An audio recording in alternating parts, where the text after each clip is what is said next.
just want to say that I'm very pleasantly surprised that there was not a fatality yesterday at the No Kings protest, because I was absolutely certain that the left would want their Jorge Floyd, that they would rally around, that they would give immense coverage to, that they would form a narrative that the DHS officers are evil in order to foment unrest in America, the same way that they did during the 2020 Color Revolution riots, the BLM riots, where very, very few, something like 1% to 2% of people that were arrested were actually found guilty and imprisoned. In general, leftist prosecutors used anarcho-tyranny, and they just dropped all charges, dismissed them, and sent them back on their way. The same way that Kamala Harris decided that it would be a good idea to have a bail fund set up, the Minnesota Freedom Fund, for the rioters in order to bail them out of jail. I don't know of anything that is more egregious than an elected official taking the side of rioters because they think that it's going to help their political cause. But this is the modern day Democrat Party. This is the unfortunate truth that we have to behold as American citizens, that there is a dual justice system, especially in blue jurisdictions, where if you are on the left side of the aisle, you get preferential treatment. You will find jury nullification. And this is in contrast to January 6th rioters that were in prison for years. Enrique Tarrio, that got 18 years despite the fact that he wasn't even on the Capitol grounds that day.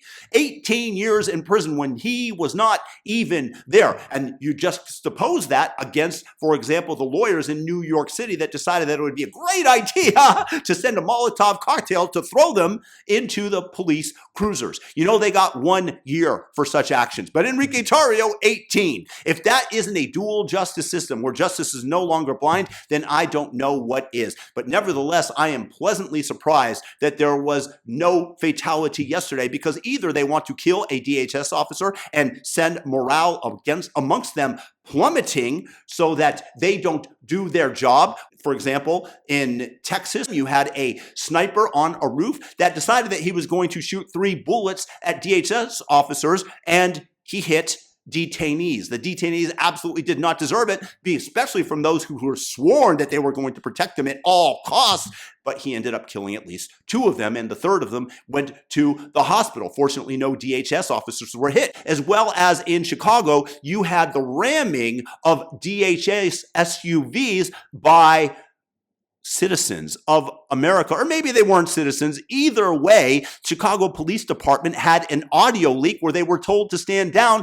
All right, and 999, just to confirm, 39th Police in Kedzie, they were saying that they were being surrounded by that large crowd, and they were requesting the police were not sending, waving off all the cars heading to 39th Police in Kedzie. Again, those are the orders we're being given. Okay, 10-4.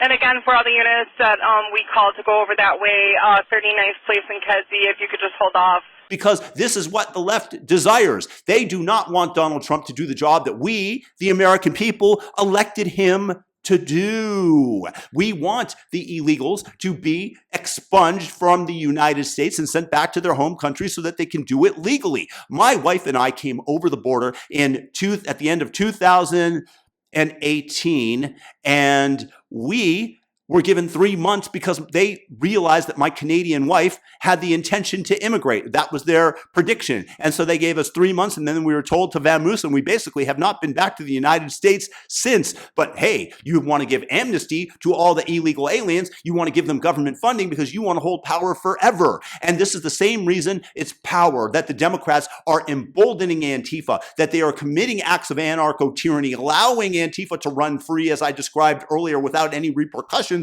while coming down on law-abiding citizens. And they're doing that right now in Portland, where Nick Sorter, for example, was arrested after he was accosted and struck by members of Antifa, or not arresting the attacker, who Katie Daviscourt is pointing out after she got slammed in the eye with a flagpole. This is a dual policing and justice system that we should not have to be put up with as Americans. And these people, frankly, are evil. Nevertheless, I'm very grateful that there were no fatalities, but it's just a matter of when for DHS officers, when you have gangs and cartels putting out hits and bounties on members of DHS. To me, that is a despicable thing that the Trump administration has to come in with a freaking hammer of Thor, not just a hammer, and put the kibosh on them. So let me know what you guys think. Thank God that we did not have a death yesterday from either a Jorge Floyd, which I'm sure the left would want in order to pin him up as their new saint, as their new martyr, and similarly that DHS members were not killed yesterday at the No Kings protest. Thank goodness for that. I hate to say it though, it's just a matter of time if the left keeps up what they're doing before that happens. Let me know your thoughts in the comments below. Peace.